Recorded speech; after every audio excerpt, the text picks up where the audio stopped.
is Pt1 and welcome back. Today we are going to start the first episode of, I'm going to go ahead and call it Gourmet Gaming. I haven't really decided on a better name for it. I initially wanted to call it Cooking with Cod, but I don't have enough Call of Duty gameplays, and also it sounds a little bit like I'm cooking with fish or cod. So unless I can't think of anything better at the moment, so we're going to go with Gourmet Gaming. If you guys can think of anything better for this series, it'd be much appreciated if you could leave a comment in the section below. Right, so today we are going to cook a risotto, and more exactly a chicken risotto. It's a nice simple meal, it sounds quite fancy, but it's really not. Right, so let's get into it. I shall just rotate you around, and we can see the chopping boards. Right, I've started out, I've already cut up the chicken and the onions, which is pretty much all the actual preparation you need to do for this. The chicken I've diced up into small little squares. You can cut it a bit smaller if you want it, a bit easier to eat, but it's entirely up to you. Onions I've diced up as well because I want to save a bit of time on this, so I'm using a red onion rather than a white onion. Personally I think they have a bit more flavour, that's why I use them, and also they don't make you cry when you cut them up, or at least I don't find they do. I've also got some lardons or some pancetta. These are a little bit sort of a pricier one because they're Sainsbury's. I don't know why my mum buys those ones. A chicken stock cube, you can use a normal one, but I quite like these stock pots because they're a lot easier to use. And then we have the normal risotto rice. We've got some Pinot Grigio over there, and that's the wine we're going to use. For oil and everything, we just use a little bit of clover butter. Right, so that's pretty much about it, really. I didn't really think that you needed to be shown how to cut things up. I think that's quite self-explanatory. So that's pretty much it.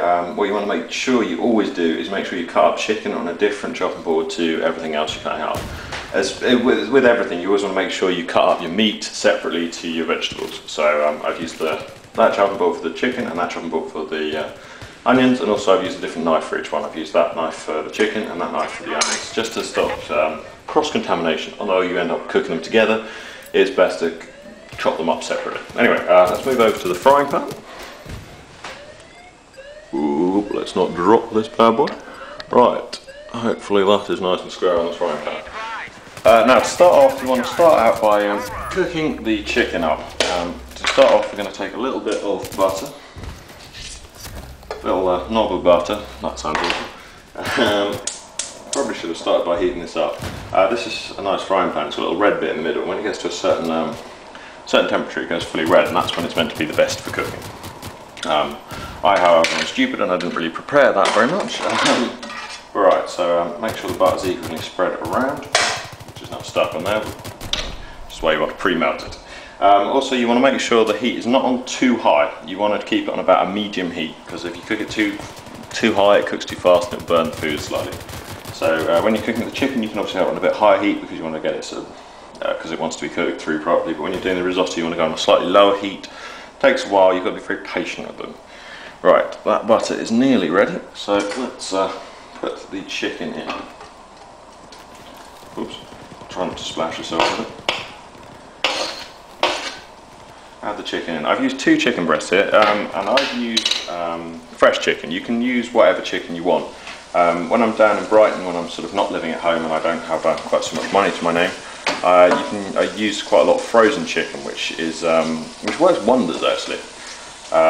But it's a lot cheaper. I got this chicken from a butcher's in Worthing somewhere, I can't remember where it's called. But it was 20 chicken breasts for £21, which I seem to think was epic.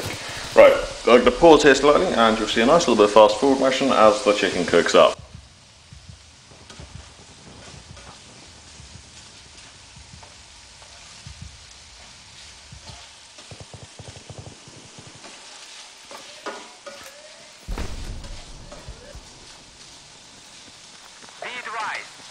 We have diffused the charge. Over.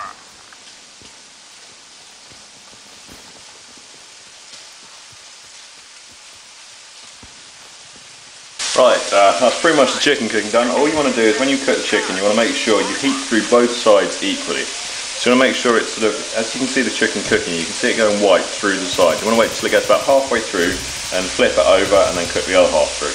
Now when it starts to go sort of a little golden brown, like it's starting to do now, you want to take it off the heat. So we'll take it off the heat. And what you want to do is you want to add it into a little bowl. What I've got is this little bowl here, and you want to put it into there for the moment, because we're done with cooking the chicken at the time doing. Right, so we added the chicken into this bowl, and it's just going to sit there and stand and sort of rest, as I think the term is for when you're resting chicken. Right, and the next part of it, now we've got the saucepan nice and hot as well. We swap over to a wooden spatula? No, wooden stirrer. Wooden stirrers are much better than the plastic ones. They don't melt as much, and they don't seem to take any of the. Some of them, if you cook too long with the plastic ones, you add in a bit too much flavour of the plastic. So the wooden ones are always better. You can just use a normal wooden spoon. Right, so first thing first, we want to add in the diced onions. Should be a little bit of oil still left in there, but if there's not that much, like I have used all of it up already, you want to add a bit more butter into it. That's a bit too much, but it's better to use butter instead of oil because you don't get such a greasy palate when you finish cooking it all. Right, so melting the butter with the onions. Try not to burn the onions, or throw them all out of the saucepan, which I'm currently doing. Right, once you've melted the butter with the onions, you want to add in the lardons, which are basically bits of bacon. You can get away with just using bits of bacon. Lardons are just sort of fatty bits of bacon, and they add quite a nice little sort of smoky flavour to the proceedings. It's just one packet, and it's you can get them in any sort of shop really, Asda, Sainsbury's, or Tesco's. That's what I'm thinking of. Anyway, that doesn't even have to be one of those ones.